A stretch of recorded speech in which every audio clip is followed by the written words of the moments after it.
Now, the next president of the National Rifle Association, Oliver North. Ollie, welcome back to Fox News Sunday. Thank you, Chris. I want to start by playing what two students from Santa Fe High said after the shooting. Here they are. I shouldn't be going through this at my school. Like, this is my daily life. I shouldn't have to feel like that. And I feel scared to even go back. It's been happening everywhere. I've always kind of felt like eventually it was going to happen here too. What do you say to young people like that who have come to expect shootings in their schools? They shouldn't have to. They shouldn't be afraid to go to school. They shouldn't worry about the fact that they might not go home that night because some crazed person comes in with a firearm, which is one of the reasons why the NRA for over 2 years has been advocating a program called School Shield. And there's finally legislation for it. I think there's $75 to $100 million appropriated by the federal government to assist in it. Look, if School Shield had been in place in Santa Fe High School, far less likely that that would have happened. The problem that we've got is we're trying like the Dickens to treat the symptom without treating the disease. And the disease in this case isn't the Second Amendment. The disease is youngsters who are steeped in a culture of violence. They've been drugged in many cases. Nearly all of these perpetrators are male, and they're young teenagers in most cases. And they've come through a culture where violence is commonplace. All we need to do is turn on a TV, go to a movie. If you look at what has happened to the young people, many of these young boys have been on Ritalin since they were in kindergarten.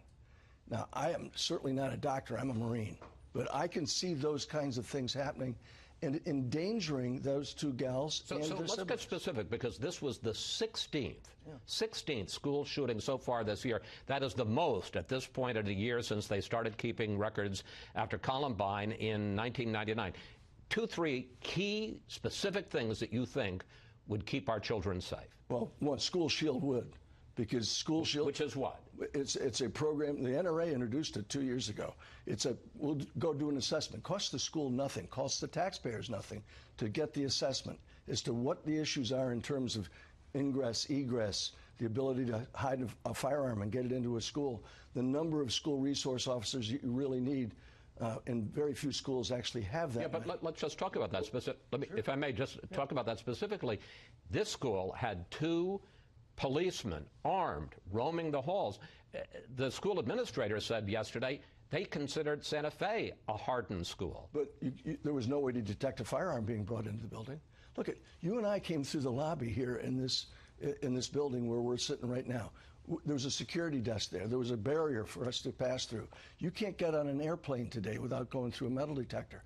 But I was going to say, there's no metal detector in our building. Are you suggesting that there be a metal detector? And I'm not saying that's wrong. A metal detector at the entrance to every school for millions and millions of students? Well, if you want to stop the carnage, look, you're not going to fix it by taking away the rights of law-abiding citizens. You've got to fix it in a way that hardens the place sufficiently that those kids are safe inside the door. If that means 5 metal detectors getting in and out of a high school, you get 5 metal detectors. Okay. Cameron Kasky, one of the Parkland students who has led the March for Our Lives movement, tweeted this after the shooting.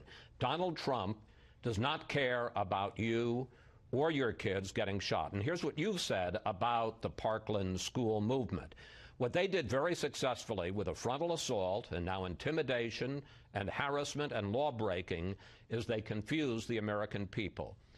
Question, what's wrong with students like this fighting, they would say, for their lives? Look at that is taken out of context, as people are fond of saying in our business.